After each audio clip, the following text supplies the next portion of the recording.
V dnešnom HN klube diskusnom fóre hospodárskych novín, ktoré bude venované téme prezidentských volieb podľa jednotlivým prezidentskej voľby 2014 na Slovensku. Som veľmi rád, že ste prijali naše pozvanie a že ste si našli čas na dnešný HN klub, ktorý bude skutočne veľmi zaujímavým stretnutím kandidátov. Mám taký prvý pocit, že na verejnosti asi prvýkrát v tomto zložení. A takisto by som chcel privítať teda medzi nami jednotlivých kandidátov na post hlavy štátu. Takže pôjdeme podľa abecedného poradia. Dobrý deň, Ján Čarnogurský. Robert Fico. Pavol Hrušovský. Andrej Kiska. Milan Kňažko. Radoslav Procházka. Samozrejme máme v pláne prebrať minimálne 3 tematické okruhy. Pevne verím, že do diskusie sa zapojíte aj vy. Chcel som pôvodne začínať domácou vnútropolitickou scénou a v podstate pozíciou hlavy štátu smerom k vnútroštátnej agende, ale vlastne udalosti posledných dní si myslím jednoznačne určili tvár aj dnešnému HN klubu aj téme, ktorá by mala dnes dominovať. Budeme teda hovoriť o zatiaľ tomu, čo sa hovorí vo všeobecnosti, vojenský incident na Kryme, respektíve na Ukrajine, keďže Krym stále patrí Ukrajine.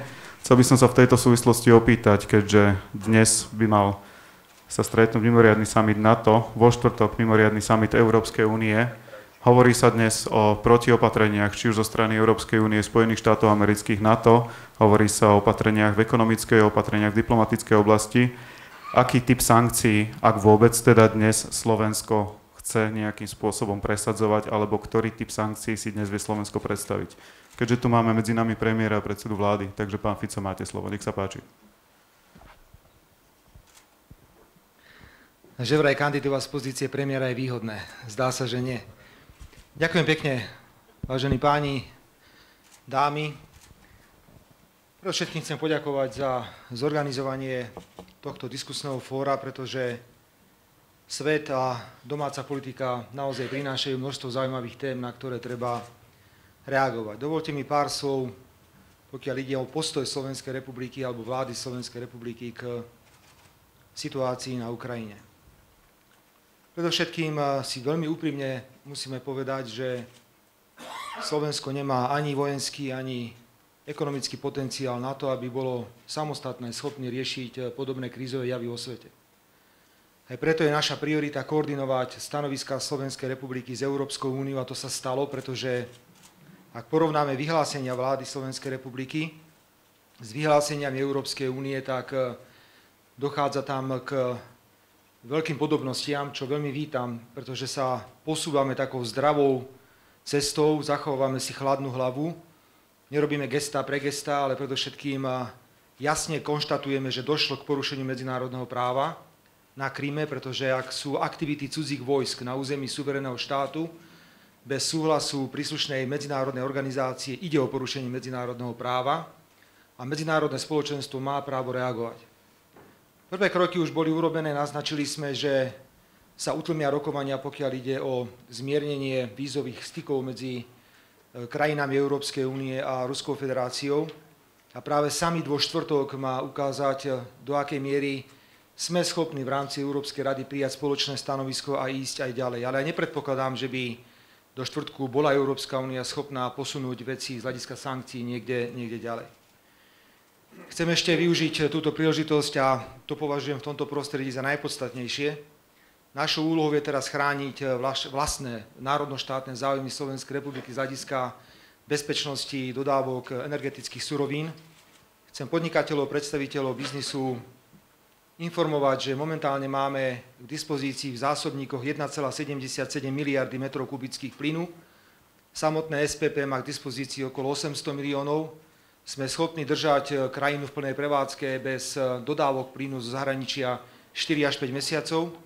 Pokiaľ ide o ropu a ropné výrobky, máme zásoby na 95 dní, opäť v plnej prevádzke tohto štátu.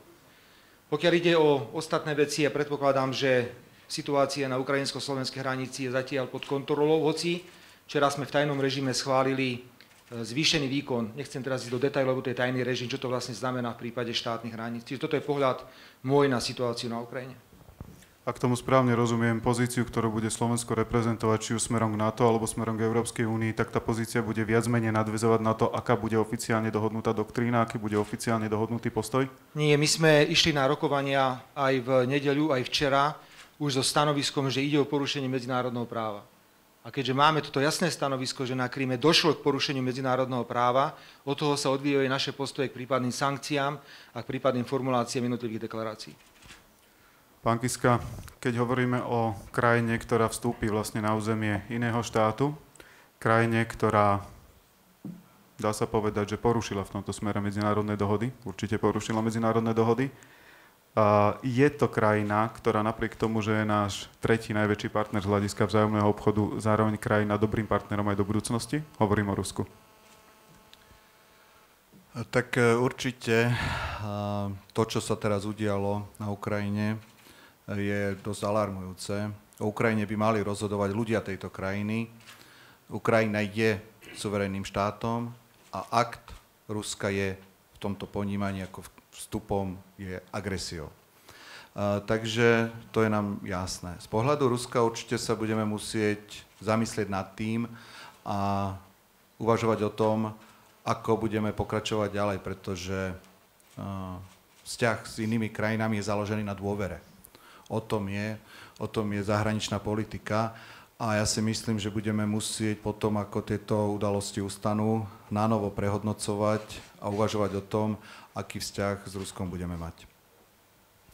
A v tejto chvíli dokážete povedať, že ak teda by ste sa stali hypoteticky hlavou štátu, že čo by ste vlastne v tejto chvíli robili vy z pozície hlavy štátu? Tak určite je treba byť vedomý toho, že zahraničnú politiku predovšetkým robí vláda a parlament. A takú máme ústavnú tradíciu, ako prezident by som to plne rešpektoval. Takže ak by som bol prezidentom, tak určite by som s premiérom si sadol za jeden stôl a spolu by sme diskutovali o tom, aké spoločné stanovisko, ale nielen stanovisko, pretože to nemôže byť len o rečiach, ale v spolupráci s Európskou úniou, aké postupy by sme mali prijať, aby sme nielen rozprávali, ale aby sa aj niečo dialo. Radoslav Procházka, bola vlastne reakcia slovenskej diplomácie a dá sa povedať slovenskej exekutívy správnou, včasnou a operatívnou vzhľadom na to, čo sa dialo na Ukrajine v posledných dňoch? Dobrý deň všetkým a ďakujem pekne za pozvanie. Ja som ocenil to, že sa vláda nespráva ako slon v porceláne a zároveň som vyslovil výhradu voči neschopnosti včas a dostatočne rázne sa prihlásiť k základným hodnotám našej civilizácie. V minulosti a osobitne v 20. storočí sa to územie strednej a východnej Európy, územie povedzme, že medzi Dneprom a Labe, keď si ho tak širšie vymedzíme, opakovane stalo nárazníkovou zónou.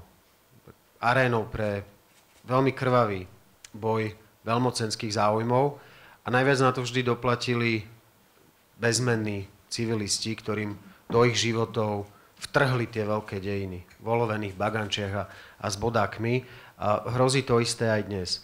Zároveň som ocenil, a poviem to aj dnes znovu, že za ostatných 15 rokov sa všetkým vládam, ktoré sme tu mali, vrátane tej súčasnej a vrátane prvej vlády pána predsedu Fica, podarilo Slovensku vybudovať v zahraničí, v medzinárodnom meradle povesť a postavenie krajiny, ktorá naozaj zvonku má na adrese napísané stabilita, ktorá je spoľahlivým moderátorom konfliktných situácií a sporov. A to je naša komparatívna výhoda. Náš geopolitický status je nižší, ako je status krajín, ktoré sú väčšie, bohatšie, vplyvnejšie, ale aj my máme svetu čo ponúknuť a jednou z tých vecí, ktoré posilňujú naše strategické postavenie, je schopnosť účinne a s výsledkom moderovať konflikty. Predovšetkým tie, ktoré vznikajú na východ alebo juhovýchod od našich hraníc.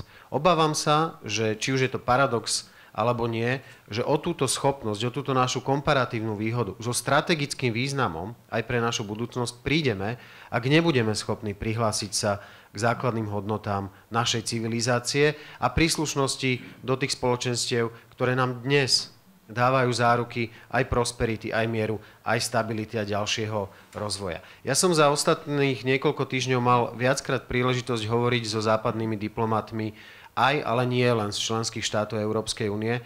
A bol som trochu prekvapený, že na západ od Labe s tou zemepisnou vzdialenosťou klesá aj pocit naliehavosti z toho, čo sa za našimi východnými hranicami deje. Myslím si, že je úlohou našej reprezentácie politickej aj inej hľadať strategické regionálne spojenectva a komunikovať s národmi, ktoré majú rovnako ako my tú bolestivú skúsenosť, teda skúsenosť práve tej nárazníkovej zóny a v týchto regionálnych spojenectvách posilňovať aj naše národnoštátne záujmy.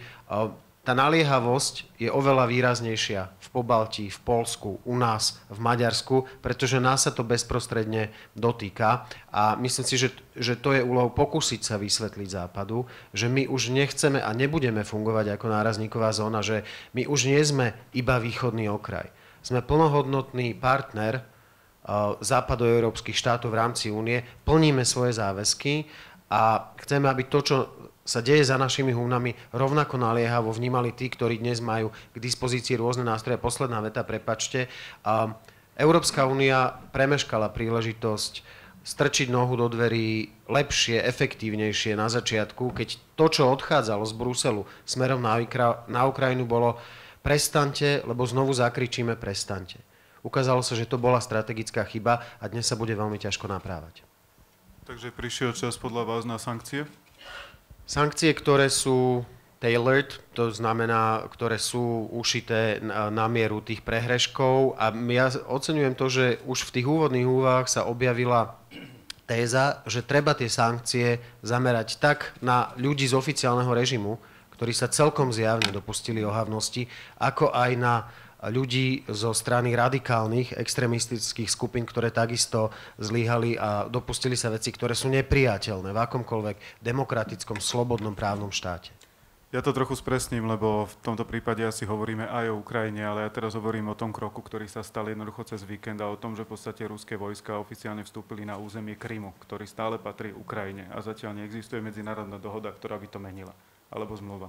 A ja sa pýtam na to, či v podstate, či už mimoriadny summit Európskej únie, alebo mimoriadny summit Severoatlantickej aliancie má určitým spôsobom postihovať Rusko za to, čo sa stalo. Áno, je to dobrá otázka. Je zrejme, že na pôde Bezpečnostnej rady OSN k žiadnemu takémuto riešeniu nepríde. A ja si myslím, že aj pre našu budúcnosť je strategicky dôležité, aby na pôde Európy vznikali nástroje ochrany kolektívnej bezpečnosti a uprednostnil by som, keby sa bola schopná dohodnúť a zaujať naozaj relevantné a rázne stanovisko práve Európska únia, pretože spoliehať sa na veky na NATO podľa mňa nie je z dlhodobého hľadiska pre nás účelné a že práve na pôde únie by aj pri takýchto príležitostiach mali vznikať nástroje kolektívnej bezpečnosti.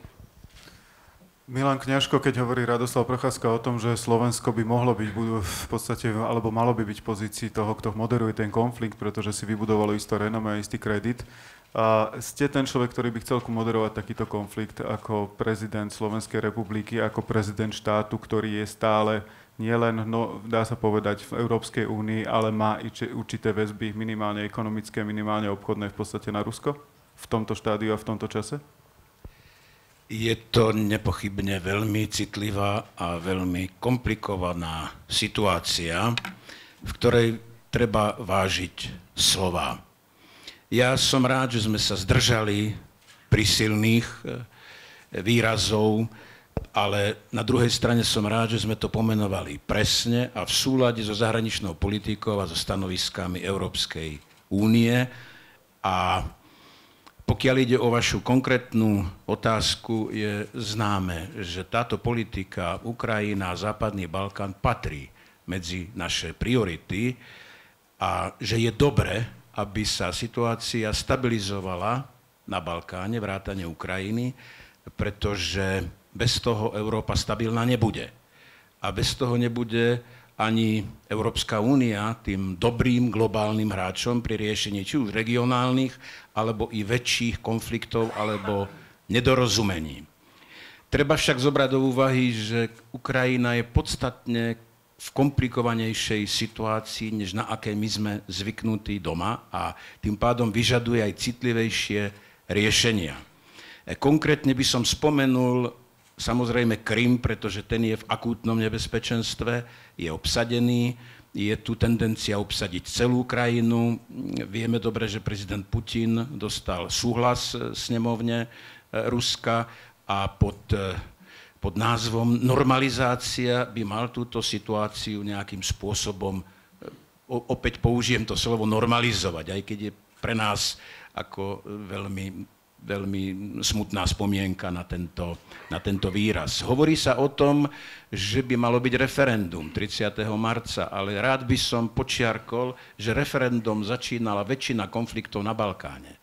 Vieme, ako skončili. Čiže to nie je dobrá cesta. Pokiaľ ide o ochranu menšinových práv, to je ďalší argument prezidenta Putina, ten sa rieši štandardným spôsobom inak, nie vojenskou silou. Takže je to, znovu len zopakujem, jednoznačné porušenie medzinárodného práva. Na druhej strane možno nie je dobré, že už predtým ukrajinská vláda do veľkej miery obmedzila jazykové práva ruskej menšiny. Myslím si, že to nebol dobrý krok. A rovnako Putin by možno nemal tak počúvať extrémistov vo svojej krajine, ktorí označujú Európsku úniu za svojho nepriateľa. Možno viac by mal zdôrazniť to, čo napokon je oficiálnou politikou Ruskej federácie, že je to partner a že je to dobrý partner do budúcnosti. Takže som veľmi znepokojený touto situáciou a myslím si, že by vyžadovala veľmi ohľaduplné riešenie na medzinárodnej úrovni a určite riešenie politické a diplomatické. Čo to znamená ohľaduplné riešenie na medzinárodnej úrovni? No to znamená, že to, čo sa dnes rokuje v NATO, v Európskej únii, jednotlivé rokovania s Putinom a mocnosti, ktoré majú čo hovoriť do usporiadania sveta stále, by mali nájsť východisko bez toho, aby padol prvý výstrel, pretože vieme, ako by to mohlo nešťastne skončiť pre všetkých účastníkov. Pavol Hrušovský, keď hovoríme o Rusku, tak nie je to neznáma skúsenosť. V podstate mnohí môžu hovoriť o tom, že vznikajú isté možno analógie s rokom 68. Tiež sa už objavil vlastne druhý pozývací list, respektíve list, ktorý volá na ochranu Ukrajiny a nad utlačaním na ruskej menšiny na Ukrajine.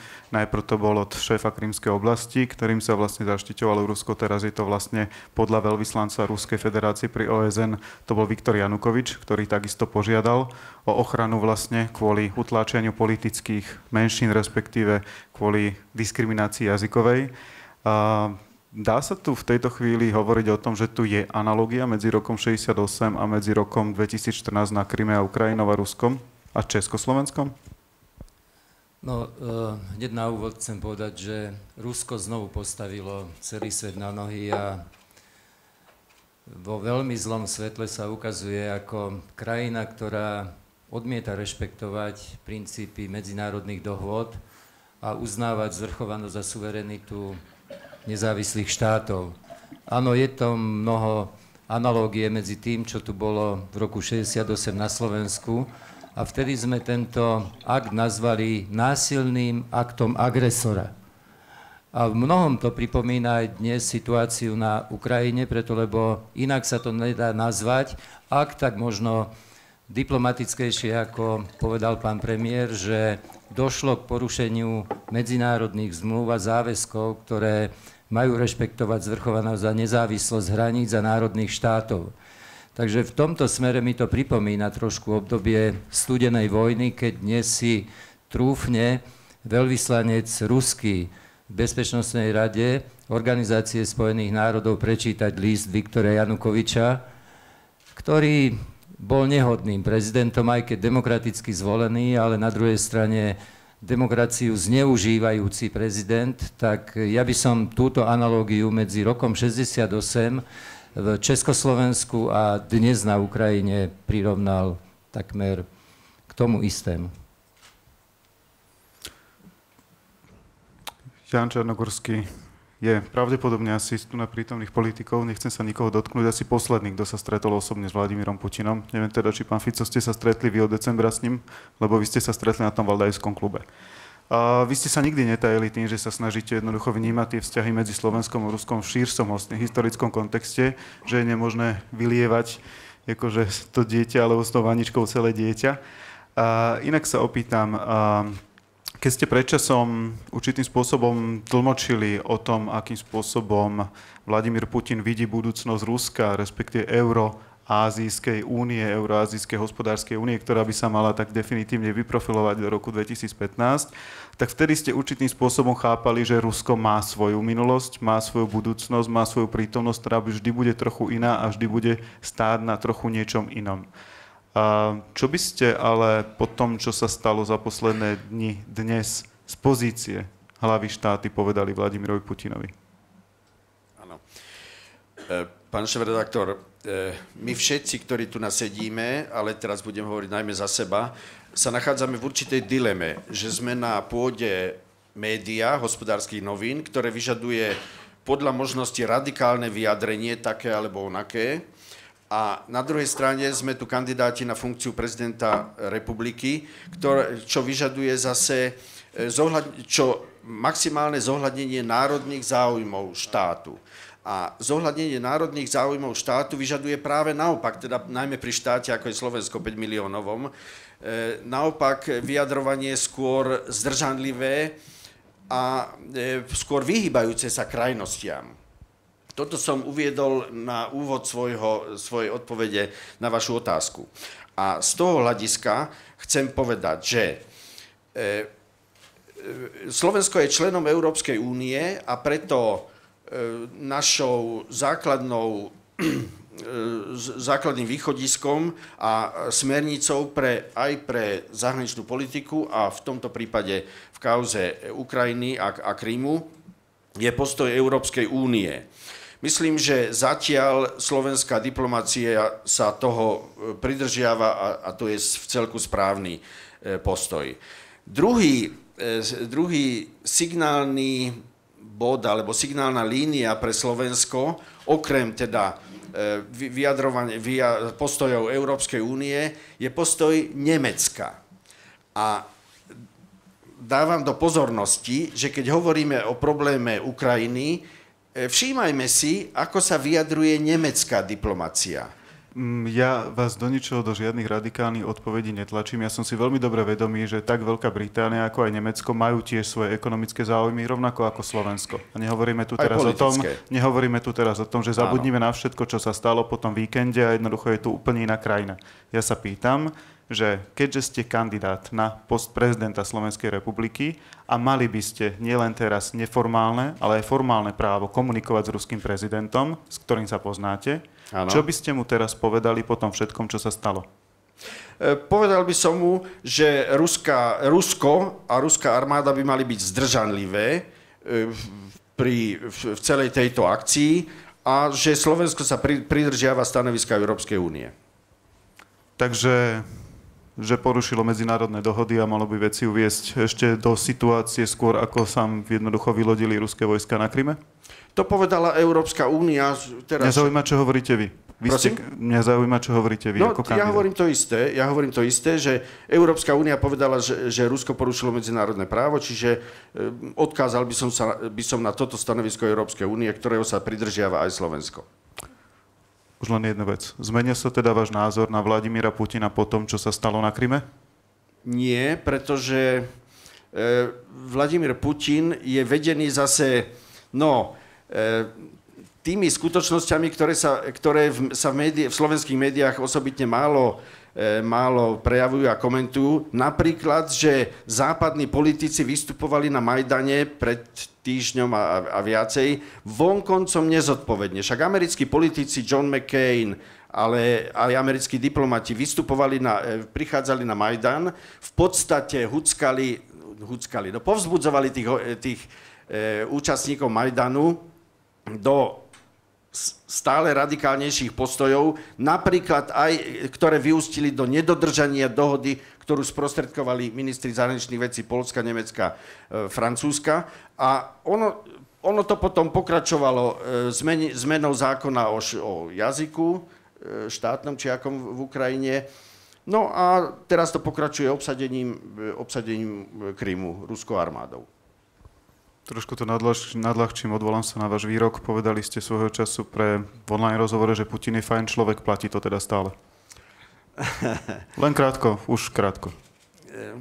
Nemením doterajšie svoje vyjadrenia, ale teraz by som povedal, presne ako znela vaša otázka, že Slovensko sa pridržiava stanoviska Európskej únie, že Rusko porušilo medzinárodné právo a že malo by byť zdržanlivé a čo najskôr doviesť veci do obnovenia platnosti medzinárodného práva. Pán Fico? Ak dovolíte, rád by som urobil z pozície momentálnej, ktorú mám, jednu takú pragmatickú paralelu. Dajme si prosím pozor, a to je moje ponaučenie z 22 rokov v politike a po 7. roku alebo 6. roku v kresle predsedu vlády, aby sme neskončili tak, ako možno skončí Európska únia. Európska únia chce byť napríklad číslom 1 v ochrane klímy na celom svete, ale súčasne môže byť posledná konkurencieschopnosti a v súťaživosti s inými krajinami. Zachovajme si vždy, podľa môjho názoru, chladnú hlavu, ale buďme presvedčiví vo svojich postojoch. Ja tu môžem povedať veľmi jasne, že som nesúhlasil s vojenskými aktivitami v Iraku a že som ako predseda vlády dal stiahnuť vojakov z Iraku naspäť na Slovensko. Je veľmi jasný postoj mojej vlády ku Kosovu. Pri Kosove takisto podľa nás bolo porušené medzinárodné právo, preto nevidíme dôvod na to, aby sme uznali túto krajinu ako takú. A vrátim sa teraz k Rusku ako k takému. Áno, je pravda, že došlo k porušeniu medzinárodného práva a našou povinnosťou ako malej krajiny, ktorá nemá iné možnosti, je to povedať veľmi jasne a otvorene. Došlo k porušeniu medzinárodného práva. Ale súčasne nemôžeme dopadnúť ako Európska únia, že budeme najlepší v klíme a nebudeme mať nič. Uvedomme si, kde sa nachádzame vo vzťahu k Ruskej federácii, veď sa teraz netvárme, že to je krajina, ktorá nás nezaujíma. Ak mám dobré informácie, je to asi 250 000 aut, ktoré vyvážame do Ruska? Ak to je presná informácia, je to možno štvrtina produkcie aut na Slovensku. Uvedome si, do akej miery sme závislí na dovoze plynu, ropy, to sú čísla, ktoré sa blížia k takmer 100%. Veď my teraz riešime zásadný problém, ktorý spočíva v tom, že čo sa stane, keď zbankrotuje ukrajinský plynárenský priemysel a nie je od toho ďaleko. Ako budeme reagovať na situácie, keď uplynú 2-3 mesiace budú sa nám tenčiť zásoby plynu v našich zásobníkoch alebo ropných výrobkov? Ruský trh musí zostať naďalej pre nás veľmi dôležitý. Pre mňa ako pre človeka mal svet vždy 4 svetové strany. Áno, hodnotovo sme zakotvení veľmi jasne. Európska únia, tam je náš priestor, tam je náš životný priestor. Ale ekonomický priestor nemôže byť len smerom na západ. Máme predsa aj juh, máme aj sever a máme predovšetkým východ. Sú to krajiny ako je Čína, Vietnam, kde musíme byť podstatne aktívnejší a kde nesmieme mať vždy za každú cenu nejaké ideologické okuliare a tváriť sa, že teraz nemôžeme. Teraz som videl krásny príklad, myslím, že Airbus do Číny predáva 76 alebo 77 obrovských lietadiel. A pritom často sa v súvislosti s Čínou rozpráva o ľudských právach. Čiže buďme chladní, buďme neideologickí. Áno, hodnotovo sme jasne napojení na Európsku úniu a máme právo povedať komukoľvek, či sú to Spojené štáty, Ruská federácia alebo kdokoľvek iný, porušili ste medzinárodné právo. Ale súčasne hľaďme, prosím vás, na svoje vlastné národno-štátne záujmy. Nebuďme pápežskejší ako pápež v niektorých veciach, buďme racionálni v týchto otázkach. A k tejto racionalite by som chcel vyzvať všetkých na území Slovenskej republiky. Pán Hrušovský. Pán premiér, kto by nechcel mať z nás, ktorí sme tu aj ako kandidáti, alebo ktorí tu sedia ako hostia s Ruskom dobré vzťahy? Všetci. Aj mne by na tom záležalo, aby tie obchodné vzťahy boli ešte lepšie, aké sú. Aj si uvedomujem istú energetickú závislosť na Rusku. Ale nie za každú cenu, pre Boha. Ak sme svedkami, a ty si to zopakoval, porušenia medzinárodného práva, medzinárodných zmluv, tak za porušenie práva musí nasledovať sankcia. Už aká bude, to je vec diskusie a vec posúdenia, či už Európskej únie, alebo Severoatlantickej aliancie, alebo iných, ktorí v tomto spore chcú aktívne vystupovať. ale obchod nemôžeme predradiť nad porušenie práva. Pán Procházka? Pán predseda, 100% závislosť Slovenska na dodávkach tých strategických surovín z Ruska je v rozpore s národno-štátnymi záujmami Slovenskej republiky. Všetci vieme, že ekonomická diplomácia musí mať 4 svetové strany a pre mňa to je srdcová záležitosť. Ja s tou ekonomickou diplomáciou v úvodzovkách otravujem už dlhé mesiace, ale tá absencia diverzifikácie dodávok zdrojov zo zahraničia nepadla z neba. To nie je fakt, s ktorým sa treba naveky zmieriť a pozerať sa na neho a vychádzať výlučne z neho. Práve naopak. To je aj dôsledok rozhodnutí predchádzajúcich vlád Slovenskej republiky, vrátane tých vašich. A myslím si, že to je naozaj záväzok do budúcnosti aj strategickej povahy, diverzifikovať tie zdroje, aby sme si o 5, 10, 15 rokov nemuseli znova povedať, nedá sa nič robiť, musíme potichučky, zdržanlivo, pretože sme bezprostredne závislí od nejakých... Vždy tu tá závislosť v nejakom rozsahu bude, veď to si všetci uvedomujeme, ale potrebujeme diverzifikovať tie zdroje. A toto je ďalšia príležitosť preto, aby sme aj tu doma naštartovali debatu o tom, ako. Pán Kňažko, ešte chcel krátko reagovať. Áno, ja len naozaj krátke poznámky. Trošku ma prekvapilo, keď hovoríte, pán premiér, že my, aby sme nedopadli tak ako Európska únia, my sme Európska únia a ja budem rád, keď budeme dopadať tak ako Európska únia. Nevidím inú alternatívu. To neznamená, že treba byť agresívnejší, ale to už som povedal na začiatku. To poprvé. A po druhé, neexistuje ekonomický záujem, ktorý by mal byť povýšený nad ľudské práva. Tie sú tiež porušované.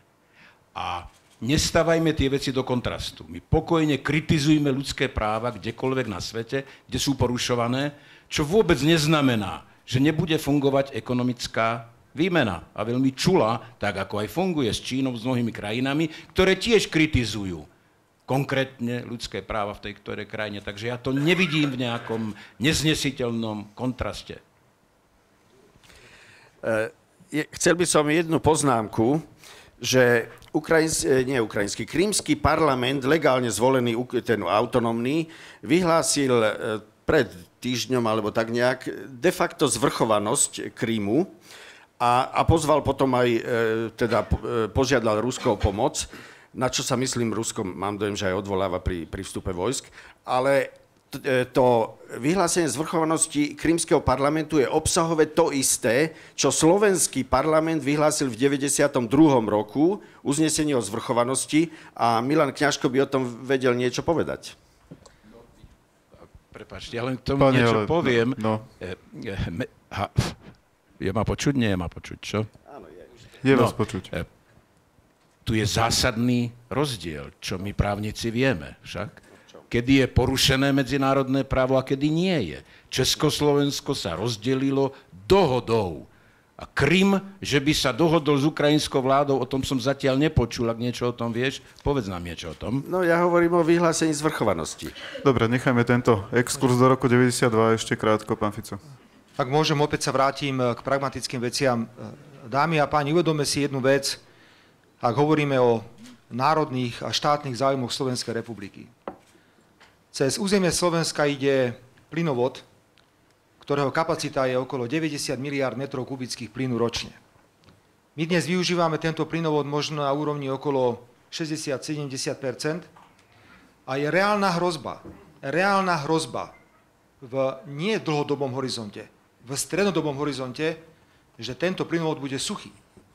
Pretože existujú úplne iné varianty a alternatívy, ako prepravovať smerom do západnej Európy plyn a my môžeme byť odkázaní iba na prípojky v objeme 13-14 miliard metrov kubických, čo nám pokrie našu domácu spotrebu, ale súčasne my úplne prídeme o príjmy z tranzitu plynu, ktoré sú dnes pre Slovensko mimoriadne dôležité. Po druhé, chcem všetkým kandidátom, ako tu vedľa mňa sedia, naozaj povedať, že robíme na diverzifikácii predsa a pravdepodobne ste nepostrhli, že sa momentálne buduje plynová prepojka medzi Slovenskom a Maďarskom. Podpísali sme dohody s Poľskom, čiže nám nezáleží iba na východozápadných tranzitných trasách, ale záleží nám aj na severo-južných alebo juhoseverných trasách. Na tomto sa robí veľmi, veľmi intenzívne, pretože vieme, do akej miery sme odkázaní na dovoz plynu z Ruskej federácie, čo sa stalo v roku 2009, keď som musel poletovať ako bludný Holanďan po celej Európe, aby sme nakoniec zabezpečili spätný chod plynu cez Českú republiku, hoci to bol stále ten istý ruský plyn, len takto dookola sa k nám vrátil cez Českú republiku. Máme vyskúšaný reverzný tok plynu na územie Slovenska. Naopak, teraz bude Slovensko pod obrovským tlakom, aby reverzne vyvážal Slovensko plyn na Ukrajinu, čo bude spôsobené aj s technickými problémami, lebo už to tu raz bolo, ale Ukrajina vtedy s nami nespolupracovala. Preto chcem vás všetkých ubezpečiť, že diverzifikácia je v životnom záujme Slovenskej republiky. Je. Ale realita je taká, aká je, že dnes sme prakticky odkázaní na plyn a na ropu z Ruskej federácie. Je to otázka možno 5-10 rokov, keď môžeme toto zmeniť, ale minimálne 50 rokov tento fakt bude ešte platiť. My sme sa o tom reverznom toku vlastne ešte bavili v decembri, kedy to bola pomerne aktuálna téma, to znamená Európska únia, prevoz vlastne plynu cez Slovensko na Ukrajinu. Vtedy bola iná vláda. Teraz je vlastne, toto ma celkom zaujíma, že na jednej strane existuje dočasná vláda v Kieve, respektíve na Ukrajine, je tam dočasný prezident Oleg Turčinov. Na druhej strane sa stále k tomuto postu a k tomuto mandátu hlási Viktor Janukovič. Kto je dnes teda de facto legitímnym partnerom pre rokovanie? Toto je otázka, ktorú si musia vyriešiť Ukrajinci sami. Nie je úlohou Slovenskej republiky, aby vstupovala do vnútroštátnych záležitostí inej krajiny.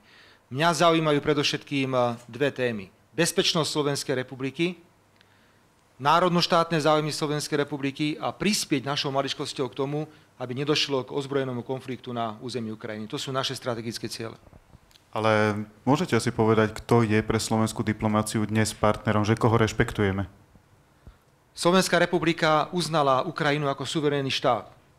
To znamená, že my rešpektujeme Ukrajinu, je vnútornou záležitosťou Ukrajiny, ako si usporiada svoje vnútorné veci.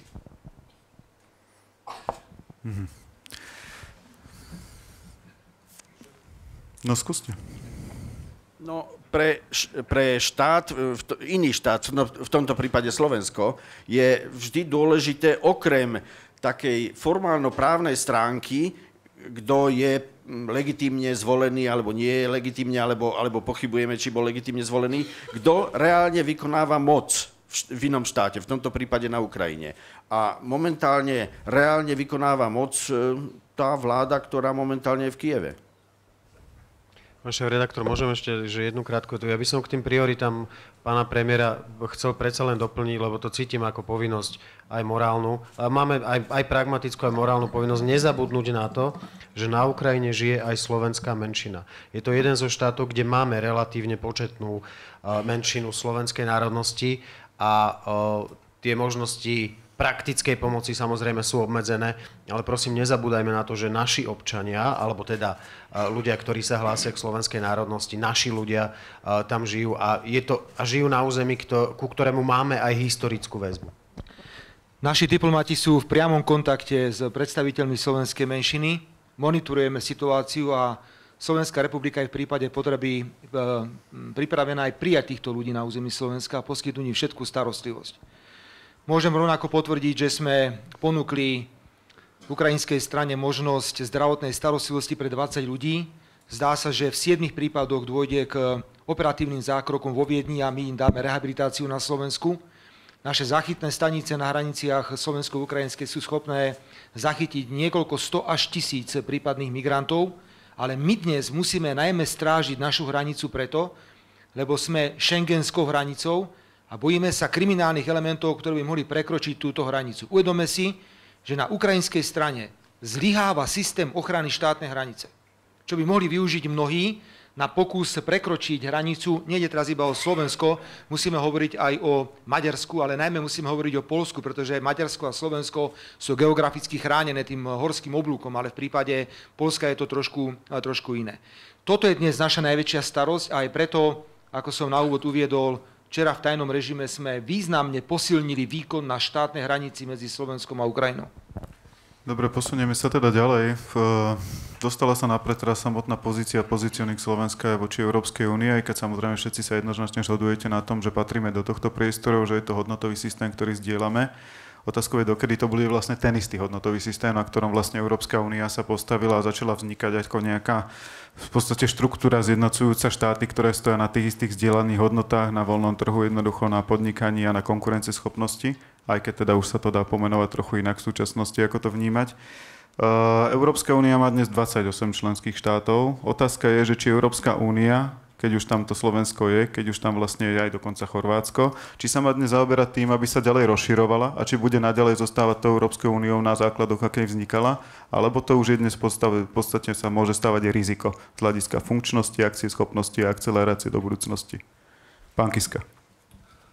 Tak sme tu na pôde ľudí hlavne z biznisu a myslím si, že všetci ako tu sedíme, si uvedomujeme, že Európska únia a to, že my sme jej členmi, bol pre našu krajinu obrovský dobrý krok. Pravda, že prijatie ďalších krajín, ktoré by mohlo ešte pomôcť nášmu hospodárstvu, je podľa mňa, pokiaľ tieto krajiny dokážu spĺňať podmienky, je výhodné a myslím si, že je úlohou všetkých nás, manažérov a podnikateľov, aby sme priestor, ktorý Európska únia vytvára, aby sme ho vedeli zhodnocovať čím lepšie. Pravda, že keď sa bavíme napríklad o Srbsku, tak by sme to určite mali podporovať. Keď sa potom už bavíme o krajinách, ako je Turecko a podobne, pravda, že si treba položiť otázku v prvom rade, či tie krajiny vôbec chcú ešte do Európskej únie vstúpiť a či dokážu splniť podmienky na to, aby do Európskej únie ako také vstúpili. Tak otázka možno znie jednoduchšie, či Turecko patrí alebo nepatrí, pretože túto otázku si už Európska únia kladie minimálne 10 až 15 rokov, či tam patrí alebo nepatrí. Možno váš postoj ako prípadnej hlavy štátu by ma zaujímal. Tak ako som povedal, ja by som určite podporoval, pretože je to v prospech našej ekonomiky, v prospech zamestnanosti na Slovensku, tak určite by som podporoval prístup ďalších krajín, pokiaľ máme túto možnosť do Európskej únie. Milan Kňažko? No tak Turecko, len jednu vetu, to je predsa stále v prístupovom procese už roky, takže keď splní podmienky, ja nevidím žiadny problém. Ja som pred chvíľou spomenul medzi našimi prioritami Ukrajinu a Západný Balkán. Slovinsko, Chorvátsko je už na tej ceste, ale je to Srbsko, Čierna Hora, Bosna, Albánsko, Moldava. To všetko je Európa. A ak chceme, a to znovu počiarkujem, aby bola stabilita v Európskej únii a v Európe vôbec, musí byť stabilný Balkán. A vieme, že bude stabilnejší, keď bude v Európskej únii. A v tejto súvislosti je napríklad veľmi povzbudivé aj pre Srbsko, že my a ďalšie 4 krajiny, myslím, že 5 krajín, ktoré neuznalo doteraz Kosovo, je povzbudzujúce preto, aby tieto krajiny, konkrétne Srbsko, malo väčšiu šancu dostať sa do Európskej únie. Takže je to v našom záujme jednoznačne. Ako dlho to potrvá, závisí samozrejme od plnenia veľmi konkrétnych podmienok a pokiaľ viem, všetky tieto krajiny záujem majú.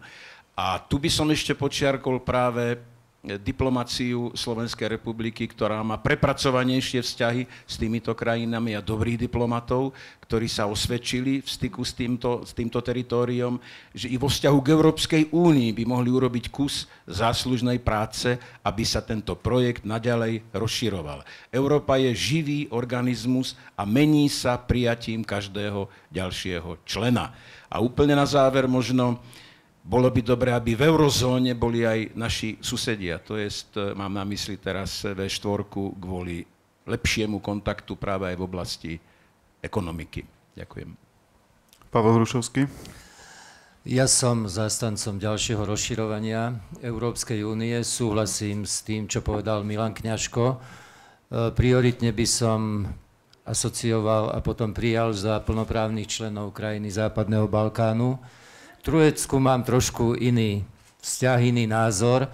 Som za privilegované členstvo, ktoré by z Turecka robilo partnera pre Európsku úniu, skôr v ekonomických a hospodárskych politikách, ale zastávam skôr stanovisko, že by sme mali zachovať hranice Európy v jej geografických hraniciach a preto by som sa viacej sústredil na tie krajiny, ktoré dnes nespĺňajú základné predpoklady, aby boli plnoprávnymi členmi a splnia všetky podmienky na prijatie do Európskej únie, vrátane Ukrajiny, Bieloruska, tak by som tento integračný proces podporoval. Radoslav Procházka. Ďakujem pekne. Mňa keď sa pýtali v prezidentskej ankete v SME, že koho by som si predstavoval ako partnera mimo krajín, mimo členských štátov Európskej únie, tak som hovoril, že potrebujeme aj silných spojencov na úrovni veľmoci, ale že partnerom je ten, s ktorým dokážeme mať aspoň približne rovnomerný vzťah. A uvedol som Srbsko ako príklad, lebo si myslím, že po vstupe do únie to bude jeden z lídrov regiónu a že spojenectvo s ním môže pomôcť aj našim záujmom. Ale jednu vec a stručne v odpovedi na vašu otázku chcem povedať, že našou strategickou prioritou v rámci fungovania v Únii musí byť budovanie regionálnych spojenectiev. A že to je práve cesta k posilneniu nášho vlastného geopolitického statusu a k efektívnej ochrane našich strategických záujmov. Budovanie regionálnych spojeneckých sietí, ktoré nám pomôžu aj politicky, aj ekonomicky. Pokiaľ ide o priamu otázku na Turecko, tak podľa môjho názoru hranice rozširovania musia končiť tam, kde končí demokracia, právny štát a príslušnosť k základným hodnotám našej tradície, našej civilizácie. Sú rôzne režimy spolupráce. Je režim asociovanej krajiny, režim členský a vo vzťahu ku každej krajine je výhodné niečo iné. Myslím si, že našou parketou v rámci únie je práve pestovanie spojenectiev a spolupráce s krajinami, ktoré zdieľajú našu historickú aj kultúrnu skúsenosť. To znamená, že v Turecku ten právny štát a demokracia, tam už teda tie hranice asi končia pre vás, áno? Sú to kodaňské kritériá a kritériá členstva hovoria, že musia byť splnené tieto parametre. Turecko je na dlhej ceste k úvahám o plnoprávnom členstve v Európskej únii. Robert Fico? V poslednom období, a pravdepodobne pán Kňažko by o tom mohol vedieť viac, pretože pôsobil v tejto oblasti v minulosti, sa začína objavovať v diplomácii nebezpečný výraz selective approach. Je to výraz, ktorý naznačuje, že niekto je spravodlivejší ako iný. Ja odmietam takýto selektívny prístup, pokiaľ ide o rozširovanie Európskej únie. Európska únia je klub, ktorý má svoje pravidlá. A každý, kto tieto pravidlá splní, by mal právo do tohto klubu vstúpiť. A treba to hovoriť na príklade Slovenska, pretože Slovensko je príkladom úspešného členstva v Európskej únii. Dovolte mi iba jeden alebo dva údaje, pretože niekedy nerozumiem tomu, že sa objavujú správy na Slovensku, že členstvo v Európskej únie je pre nás nevýhodné. Dámy a páni, na roky 2014-2020, to znamená v novom rozpočte Európskej únie, Slovensko dostane zo všetkých fondov Európskej únie dohromady viac ako 20 miliard eur, pričom ako transfery do rozpočtu Európskej únie zaplatí plus minus 6 miliard. Čiže v čistom bude Slovensko čerpať 14 miliard eur v roku 2014 až 2020. Je dobré, že sme prvá krajina, ktorá predložila partnerskú dohodu a je veľmi dobré, keď som teraz na podnikateľskom fóre, že môžem oznámiť, že prvýkrát aj veľké podniky budú mať možnosť cez inovácie čerpať finančné prostriedky práve z európskych fondov. Slovensko je najhlbšie integrovaná krajina, ako sa dá. Máme Schengen, máme euro, už lepšia integrácia momentálne neexistuje. A my podporujeme hĺbšiu integráciu aj preto, lebo pre nás, ako pre malú krajinu, to je veľmi výhodné.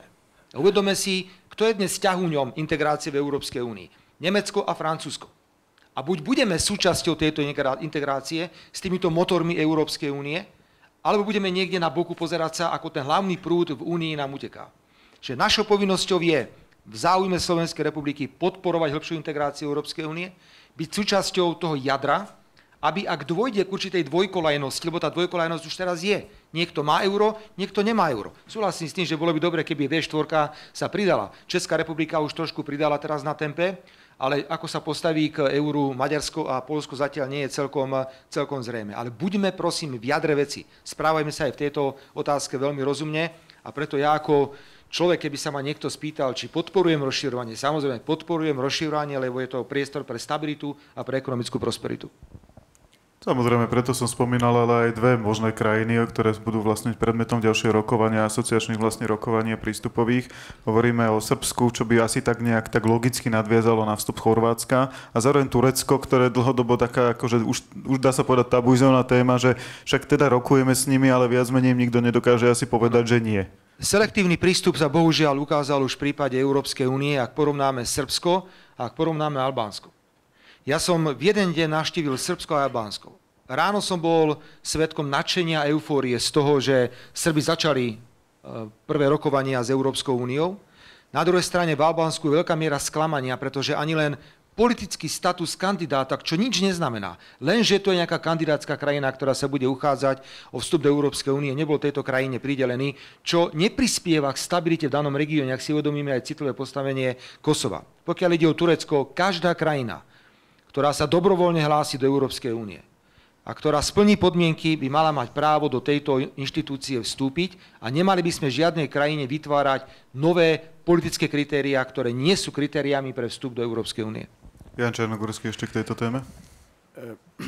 S každým prístupom novej krajiny sa Európska únia trošku mení a stačí si o tom prečítať anglickú tlač, ako to komentuje a definuje, ale napriek tomu základné hodnoty Európskej únie zostávajú a sú to hodnoty európskej civilizácie. No a teraz pokiaľ ide o prijímanie nových krajín, v prvom rade nové krajiny si to musia želať. To znamená naozaj v referende to musia odsúhlasiť a ďalej musia v základných rysoch predsa len patriť do tohoto civilizačného okruhu. Z toho hľadiska vidím ako problémové Turecko, pretože nielenže nepatrí do tohoto civilizačného okruhu, pretože nechce patriť. Nie preto, že by sme to odsudzovali, znižovali alebo ako, ale nechce patriť. A po druhé, prinieslo by Turecko problémy, ktoré Európska únia vlastne ani nevie riešiť. No to najmä, povedzme, hraničné problémy s Kurdami, ktoré sú teraz akože tak potichu, ale kedykoľvek môžu vypuknúť. A to isté sa týka Ukrajiny. Pre problémy, ktoré sú všeobecne známe a to znamená, že nie je isté, že či by Ukrajina celá naozaj v referende odsúhlasila vstup do Európskej únie a či by bolo možné uskutočniť referendum v Ukrajine minimálne v tom stave, ako je teraz asi nie. A po druhé, že by sa Európska únia dostala do problémov, ktoré sú jej nie vlastné a ktoré nech si najskôr vyrieši Ukrajina a až potom sa môže uchádzať o vstup do Európskej únie. Ak dovolíte, ja ešte premostím vlastne aj k eurozóne, respektíve budeme stále o tom hovoriť. Ono je to naozaj tak, že keď sa povie tá prvá verzia toho, že či to malo výhodu alebo nie, tak sa povie, áno, samozrejme, viac peňazí sme dostali a budeme ďalej dostávať. Hej? Druhá vec je teraz to, že samozrejme Európska únia je vnímaná z tých dvoch pohľadov. Jeden je tá Európska únia, to sú aj tie predpisy, to sú aj tá byrokracia, to sú aj tie nariadenia, ktoré častokrát jednoducho zbytočne komplikujú život národným štátom.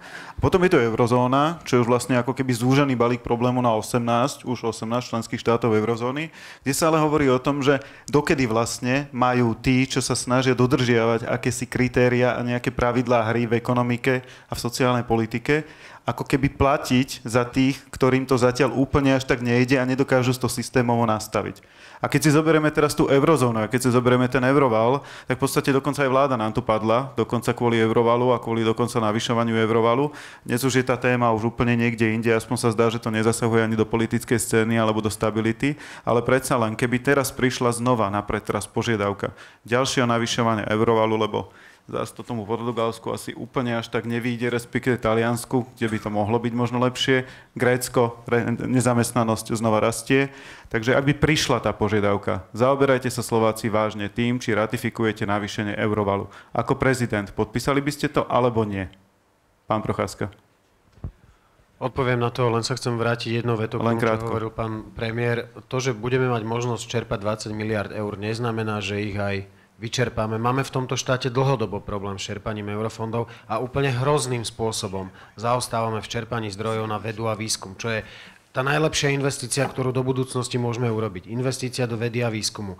Aj za vašej vlády, pán predseda, vznikli projekty, kedy sme peniaze museli dokonca vrácať. Stačilo by teraz povedať dve slova, že sociálne podniky, ale nechcem, aby nám zostala tá debata v takom pracovnom duchu, ale tých 20 miliard dnes je napísaných na stene, neznamená to a skúsenosť nehovorí, skúsenosť hovorí opačne, že by sa nám malo podariť dostať všetky naspäť domov. Pokiaľ ide o eurovaly, tak som úprimne presvedčený, že efektívne riešili príznaky krízy. Ale že nijako zásadne neprispeli k riešeniu jej podstaty a tou podstatou, a teraz mi prepáčte úprimnosť, je virtuálna podstata súčasného finančného systému. Ja rozumiem potrebe upokojiť finančné trhy, ale myslím si, že ak budeme chcieť vyriešiť podstatu tej krízy, musíme sa naozaj veľmi svedomito vydať na cestu k vyrovnanému, bezdlhovému hospodáreniu štátov. Takže ďalšie navýšenie eurovalu by ste podpísali, respektíve by ste ratifikovali ako prezident? No závisí to od okolností. Grécku napríklad, a tu neviem, že či súhlasíme, mal som pocit, že hovoríme si myslíte aj teraz niečo napríklad iné, o Grécku. Ale Grécku pomohlo. Grécku pomohla tá pomoc. Grécko sa dostalo ďalej. Dobre. Keď si porovnáme Grécko pred 5 rokmi a dnes, tak tá pomoc mu naozaj pomohla. A vždy ona musí byť ušitá na tie konkrétne okolnosti a potreby. A solidarizovať sa s krajinou, ktorá nie je schopná robiť štruktúrálne reformy a zobrať časť toho bremena na seba, nemá význam. Zároveň solidarizovať sa s krajinou, ktorá zoberie časť toho bremena na seba a kde sú schopní urobiť, napríklad aj vykročiť k ceste bezdlhovému hospodáreniu, tak tá pomoc tam môže byť efektívna. Milan Kňažko? Tak euroval je predovšetkým zákon, ktorý bol ratifikovaný v Národnej rade a je to zmluva vlastne, a zmluvy treba plniť. Tam o tom, hádam, ani nemusíme diskutovať. Dôležité je, aby euroval nebol používaný na záchranu bank. Banky nech zachraňujú majitelia a veritelia. Nech ho využívajú vlády za istých konkrétnych podmienok. To áno. A v prípade, že vznikne takáto situácia, bude treba o tom diskutovať a v prípade i navýšenia eurovalu za takýchto podmienok si myslím, že bude treba akceptovať. Andrej Kiska? Tak skutočne tá dobrá správa je, že sa eurozóne darí dobre a že rastieme. Takže to je tá dobrá správa, takže je to taká tá otázka trochu virtuálna. Ale napriek tomu treba si byť vedomý toho, že ak niečo dostávame, ak nám niečo Európska únia, ak pomáha a tak ďalej, a keď nám europriestor vytvára určité možnosti pre náš lepší ekonomický rast, tak by sme sa mali spolu podieľať na tom, aby sme mu aj my svojou takouto malou čiastkou pomohli. Euroval ako taký znamenal hlavne stabilitu, pretože vtedy, keď vieme, aká sa vyvíjala situácia, keď dlhopisy napríklad Španielska štátne vyrastali do astronomických výšok a vtedy práve euroval dokázal zastabilizovať trhy a pomôcť našej eurozóne ako celku.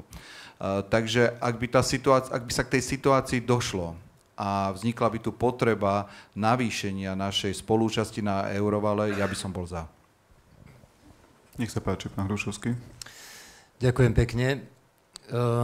Ja by som nebol za.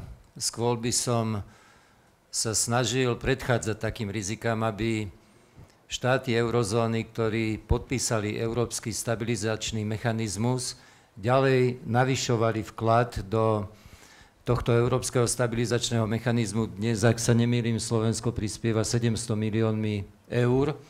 Skôr by som uprednostňoval vymyslieť dôslednejší kontrolný mechanizmus fiškálnych politík jednotlivých členských štátov eurozóny s tým, aby členské štáty predkladali svoje národné rozpočty predtým, ako budú schválené v národných parlamentoch.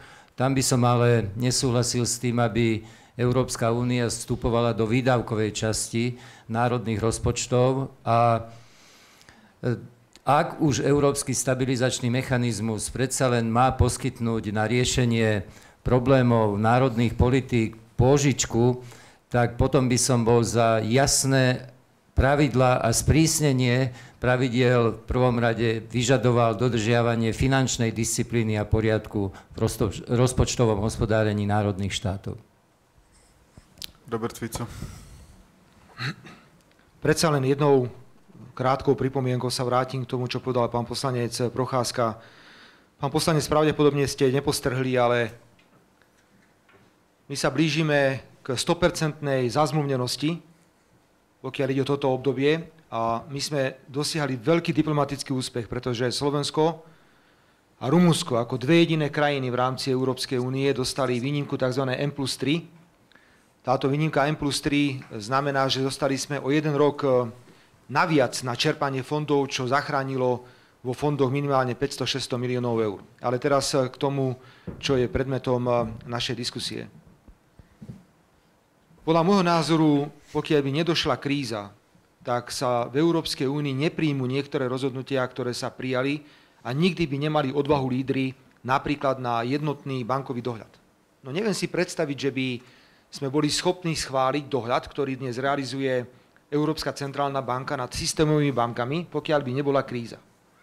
Kríza nás rovnako priviedla k rôznym mechanizmom. Ja som prežil podstatnú časť krízy práve na zasadnutiach Európskej rady. A Euroval je typickým výsledkom krízového správania sa. Veď my netvrdíme, že Euroval bol najlepší na svete, ale zdá sa, že pomohol. A úlohou Eurovalu nebola pomôcť Grécku. Ja by som nechcel byť v pozícii gréckych politikov, ktorí dnes riadia krajinu. Táto krajina je v správe. Táto krajina je pod plnou kontrolou. My tomu hovoríme, že Men in Black z Európskej únie, ktorí tam chodia a ktorí kontrolujú prakticky všetko. Čiže krajiny, ktoré čerpali pomoc, sú veľmi výrazne kontrolované pod obrovským tlakom a musia prijímať rozhodnutia, na ktoré by len málo ktorý politík nabral odvahu, pretože zväčša tieto rozhodnutia likvidujú jednu vládu za druhou vládou. Euroval tu bol preto, aby sme zachránili spoločnú európsku menu, ktorá jednoducho trpela tým, že tu boli krajiny, ktoré sa správali nezodpovedne. Preto ak by vznikla situácia do budúcnosti, že by opäť bolo treba zabojovať za spoločnú európsku menu, pri veľmi dôraznom vyvodzovaní zodpovednosti voči krajinám, ktoré by spôsobili ďalšiu krízu, je povinnosťou predsedu vlády, prezidenta a predsedu parlamentu nájsť spoločnú reč, aby sa nestalo, že prejde komplikovaný proces v parlamente, kde často ide o osud vlády, osud väčšiny a potom zrazu hrdinský prezident povie, že on to nepodpíše. To nie je také jednoduché. V zásadných zahranično-politických otázkach, strategických témach by sa ani nemala spúšťať procedúra, pokiaľ neexistuje súlad medzi troma najvyššími ústavnými činiteľmi. Čiže ak takéto niečo by vzniklo, treba si sadnúť a povedať, toto je stratégia, buď sa do toho ide, alebo nejde. Ako náhle jedno koliesko by malo vypadnúť z tohto súkolia, potom ohrozujeme aj politický systém, aj dôveryhodnosť Slovenskej republiky. Jan Černogurský. Sme súčasťou eurozóny a žiaľ, zatiaľ nemáme vypracovaný plán B. A nie, že vypracovaný. Nemáme ani vôbec úvodné nejaké diskusie o tom, že aký by mohol byť náš plán B v prípade, že by sme nechceli napríklad sa zúčastňovať na zvyšovaní eurovalu.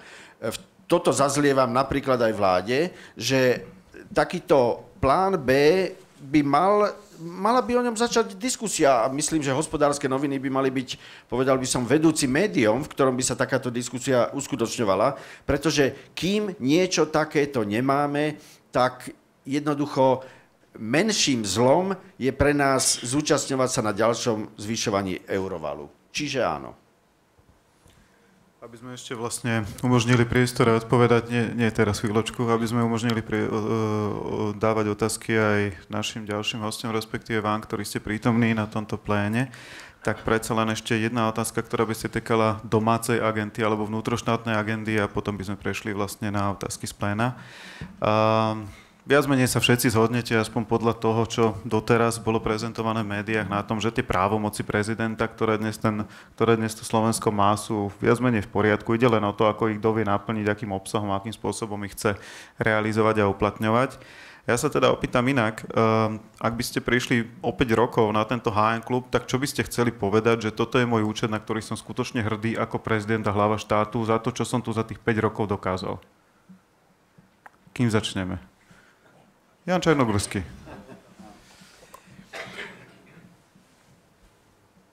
V krátkosti, ak sa dá. Ja viem. Predovšetkým prezident by mal vytyčovať celkovú víziu rozvoja a pohybu Slovenskej republiky po všetkých stránkach, nie len po ekonomickej, ale po politickej, po hodnotovej, po kultúrnej a podobne. A to znamená, keby som po 5 rokoch bol tu a chcel by som povedať, že áno, pred 5 rokmi sme nevedeli vlastne, čo chceme a teraz vieme, že chceme toto a toto a toto. Robert Fico? Prezident Slovenskej republiky aj pri existujúcich právomociach v Ústave Slovenskej republiky by mal byť predovšetkým silný politický líder. Líder, ktorý je schopný spolupracovať tak s vládou, ako aj s parlamentom, vytvárať trio, ktoré bude garantovať na Slovensku stabilitu, pretože stabilita a sociálny zmier sú základom všetkého. Ja vidím mimoriadne dôležitú úlohu prezidenta, aj pokiaľ ide o sociálny zmier, o komunikáciu so sociálnymi partnermi, zamestnávateľmi, zamestnancami, mestami, obcami, všetkými tými, ktorí sa zúčastňujú tohto dialógu, pretože niekedy je pre vládu veľmi ťažké dosahovať výsledky v sociálnom zmieri a vtedy by prezident ako prirodzená autorita mohol nastúpiť a konať. Preto, keby som získal dôveru verejnosti, chcel by som, aby po 5 rokoch Slovensko konštatovalo, že áno, mali sme politického lídra, ktorý mal predovšetkým na zreteli stabilitu, sociálny zmier, spoluprácu politických strán, spoluprácu najvyšších ústavných činiteľov. Toto by bolo niečo, čo by som považoval za splnenie svojej misie. Ja si ešte neodpustím jednu krátku podotázku k tomuto. Vy ste v roku 2012 ako strana Smer získali 1,1 milióna hlasov vo voľbách parlamentných. Vy sám preferenčných hlasov viac ako 700 000. Ste teraz predseda vlády a predsa len doteraz sa jednoducho rola prezidenta na Slovensku vnímala predsa len ako menej výkonná, ako menej tá, ktorá má šancu niečo presadiť ako pozícia premiéra. Ja si naozaj nemôžem odpísať túto otázku, prečo?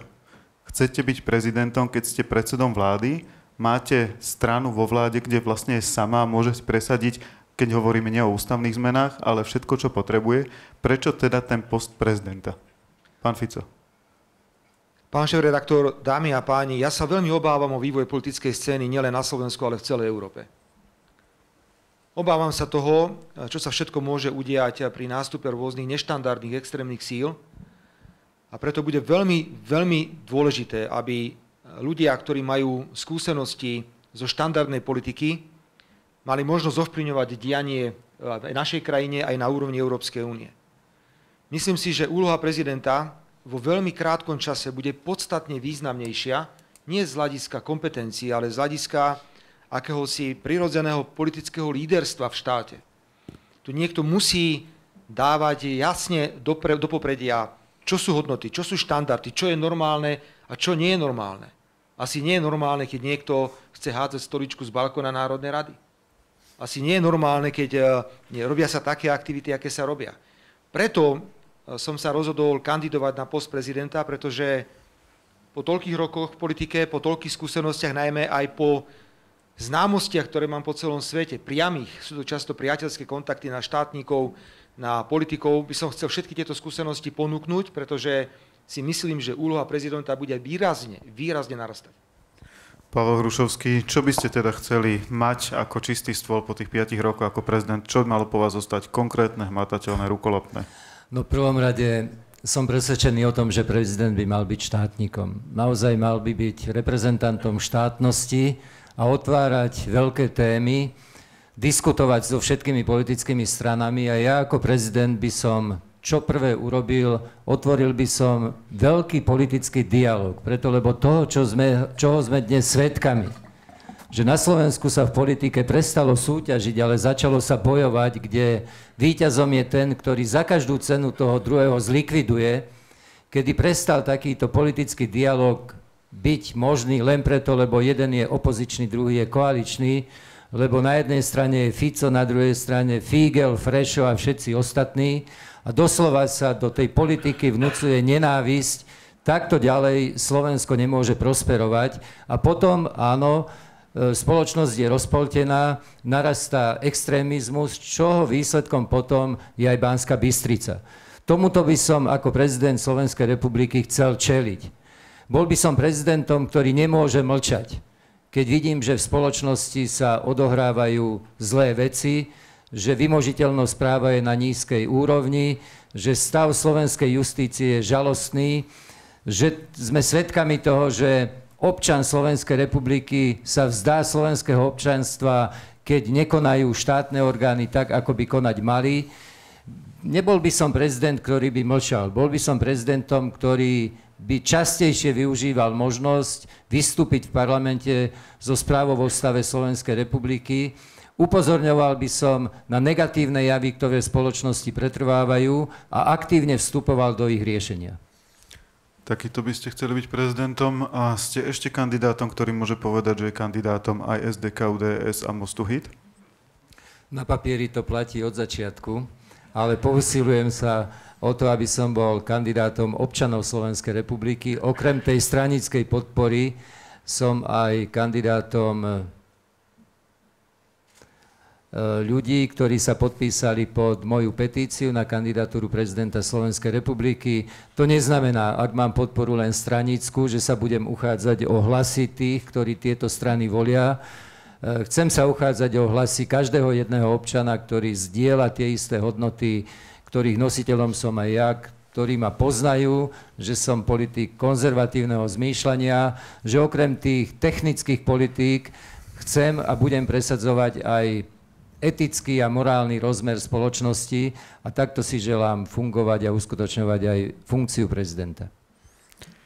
Ako by mal vyzerať prezidentský účet Andreja Kisku konkrétne po 5 rokoch? Na čo by bol hrdý a čo od toho očakáva, teda aby po ňom zostalo?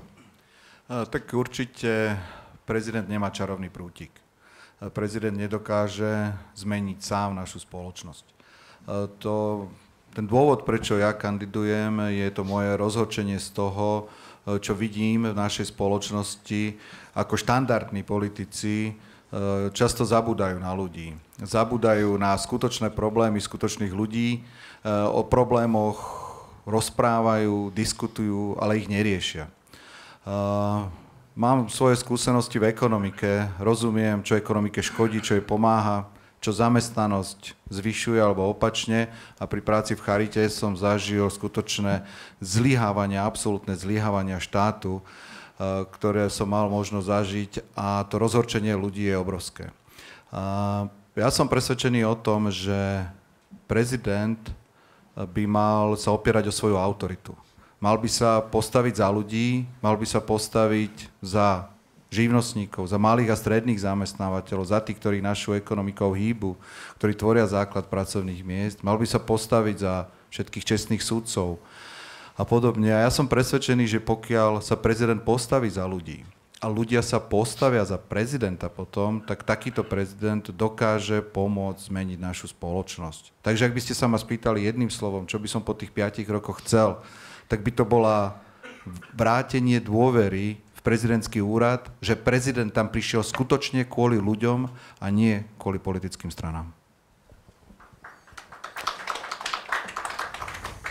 Ono vždy sa toto strašne dobre počúva, najmä v tomto období, keď je naozaj nedôvera voči politickým stranám, dá sa povedať, akože najvyššia asi v histórii spolu s justíciou.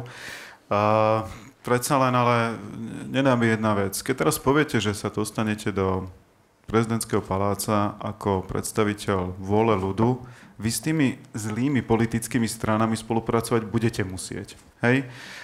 Nemáte ešte stále právo legislatívnej alebo zákonodárnej iniciatívy a aj keď budete s nimi chcieť presadzovať záujmy ľudí, budete musieť komunikovať s tými politickými stranami, ktoré v tej Národnej rade jednoducho sú.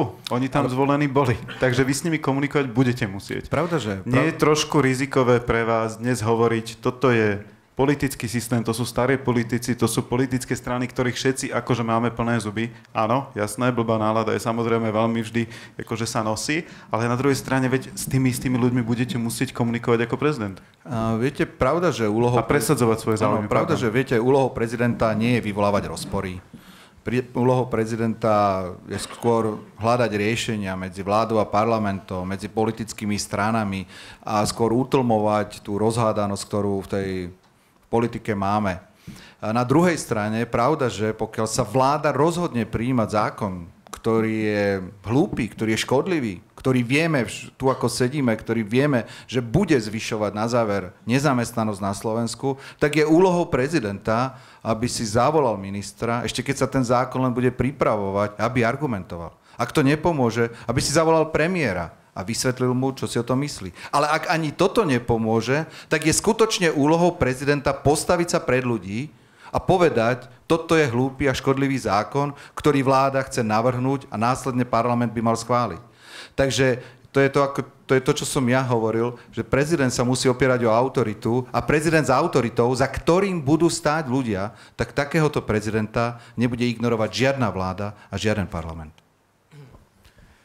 Radoslav Procházka, chcel som sa Milana Kňažka, ale pevne verím, že sa ešte vráti. Vráti, hej. Tak, ako by mal vyzerať ten váš predpokladaný odpočet? Jednoducho to, čo po 5 rokoch si poviete, že tak na to, toto som naozaj chcel a toto som presadil.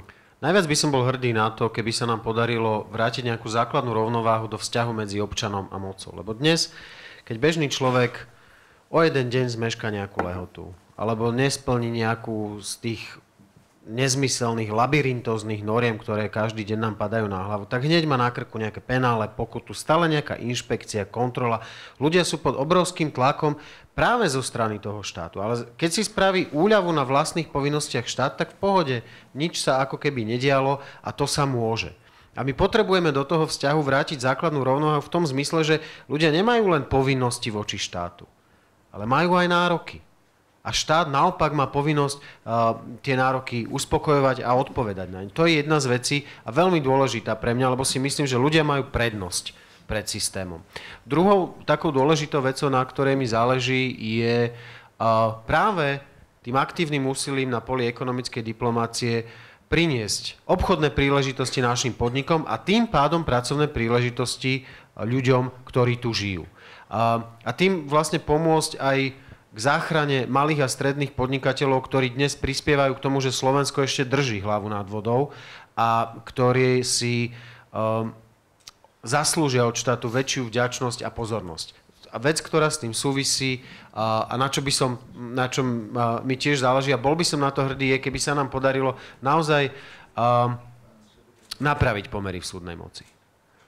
Vrátiť na Slovensko spravodlivosť, poriadok, rovnosť pred zákonom a zvýšiť vymožiteľnosť práva.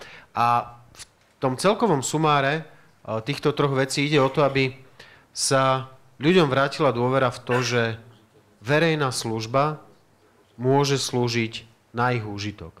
To je taká základná ambícia.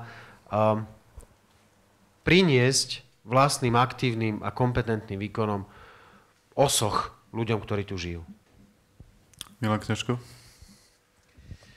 Ja by som, ak dovolíte, možno nadviazal na to, čo hovoril pán premiér, že prezident, predseda parlamentu a predseda vlády by mali konať v zhode. Nepochybne. A hovoríme teraz o tom, ako by k tej zhode mali dospieť. Ja som presvedčený, že to nie je príkazmi, že to nie je tým, že sú z jednej politickej strany, ale že práve v rôznorodých názoroch vznikajú tie najsprávnejšie riešenia. Tak je to zvykom v demokracii, ktorej sa chceme podobať. Takže chcel by som vás uistiť, pán premiér, že vo všetkom, čo budete robiť dobre pre túto krajinu, budem vašou oporou. Ale naopak, v aktivitách, kde by som cítil, že smerujú k nejakým iným záujmom, či už sú to stranícke, alebo akéhokoľvek druhu, nechcem tu pochopiteľne šíriť nejaké klebety, o tom budem polemizovať.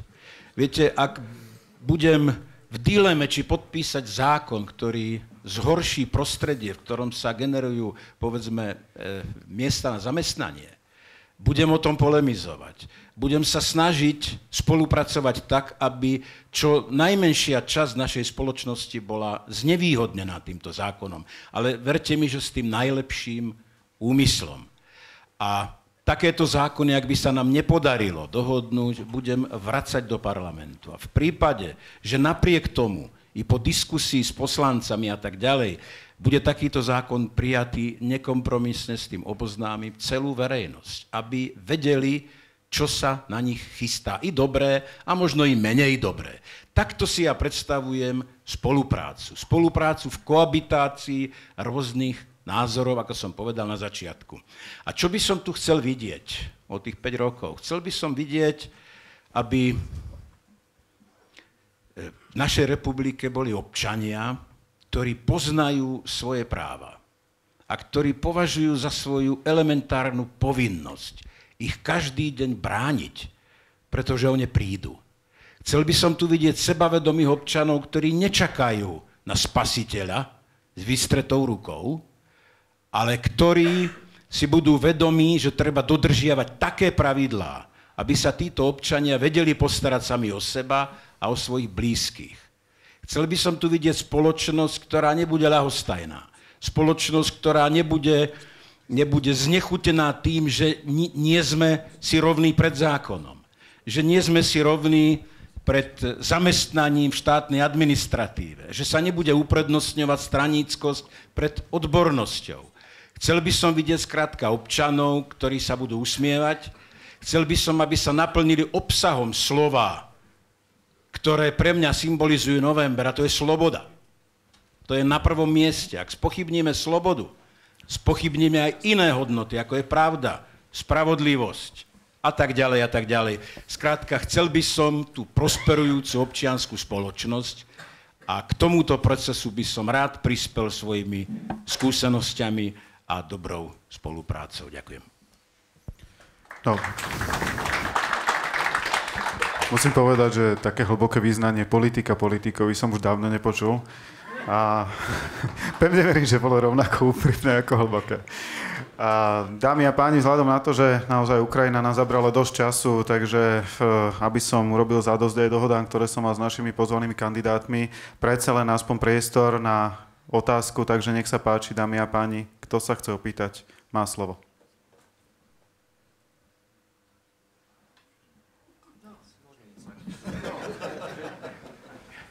Tak toto je atmosféra jedna, predsa len jedna. Tak, nech sa páči. Ale poprosím, keby vám... Slečna, tuto musíte dať mikrofón, aby ich niekto počul. Nech sa páči. Viete čo, možno to nie je ani ako nejaká konkrétna otázka, ale je to možno také skôr taký môj osobný postoj, že naozaj by ten prezident, ako tu každý rozpráva, že mal by spolupracovať s vládou a neviem, s predsedom Národnej rady, ale ja osobne si myslím, že naozaj by mal byť v prospech obyvateľov Slovenska. Aby sa nestávalo napríklad, uvediem konkrétny príklad mojej 60-ročnej mamy, ktorá mi volá, že vraj má podať daňové priznanie, pretože vlastne nejaké hypotekárne záložné listy v konkrétnej banke a že vraj sa menil nejaký zákon. Potom to isté ma oslovila moja kamarátka, že jej otec, výsluhový dôchodca, tiež s hypotekárnymi záložnými listami behá na daňovom úrade vo Svidníku, kde mu ani nevedia poradiť, čo sa menilo a jednoducho, že niečo také má aj on urobiť. Odporúčili ho na stránku niekde na internete, nech si to vyhľadá, že čo má vlastne robiť. Že vraj tento zákon o tom, že musia podávať daňové priznanie týchto majiteľia týchto hypotekárnych záložných listov už je zrušený a jednoducho tí ľudia, prečo komplikujeme týmto ľuďom život? Ako presne preto si myslím, že prezident by to mal byť pre ľudí. Ako nepodpisovať zákony, ktoré mu niekto podstrčí a ktoré možno v živote ani len nečítal. Preto ako môjim favoritom číslo 1 je pán Kiska. Vôbec sa tým netajím, pretože aj ja osobne som prispievateľ do Dobrého anjela a keďže robím v banke a často chodívam aj mnohým ľuďom na účet. Ja vás len chcem poprosiť, ja som predpokladal, že sa opýtate otázku. Ja som veľmi rád, že pán Kiska má medzi nami prížencov, len predsa len som očakal, že ten priestor, ktorý máme, využijeme na otázku. Viete čo, vyučila som to možno preto, že sa nikto nehlásil a nemusia sa tu niektorí hneď ofúčať, ako vidím tu niektorých pánov z vedľajšej strany. Nehnevajte sa. Dobre, ale aj tak ďakujem za ten priestor a naozaj by som poprosila budúceho prezidenta, aby nekomplikoval ľuďom život. Dobre. Vzhľadom na to, že aj kvôli tomu sa náš čas pomaly takto vyčerpal, tak dovolím si poďakovať za to, že ste prišli na dnešný HN klub. Dovolím si poďakovať takisto aj návštevníkom HN Online za to, že sledovali tento prenos naživo. A takisto v prvom rade našim kandidátom, ktorí naše pozvanie prijali. Takže menovite Jánovi Čarnogurskému,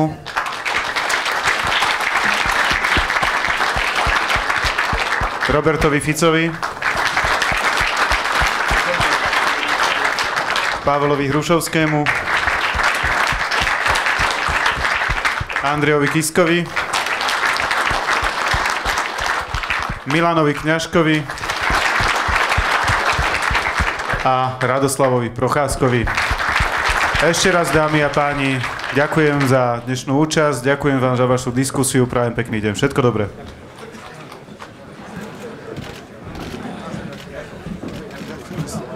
Majte sa,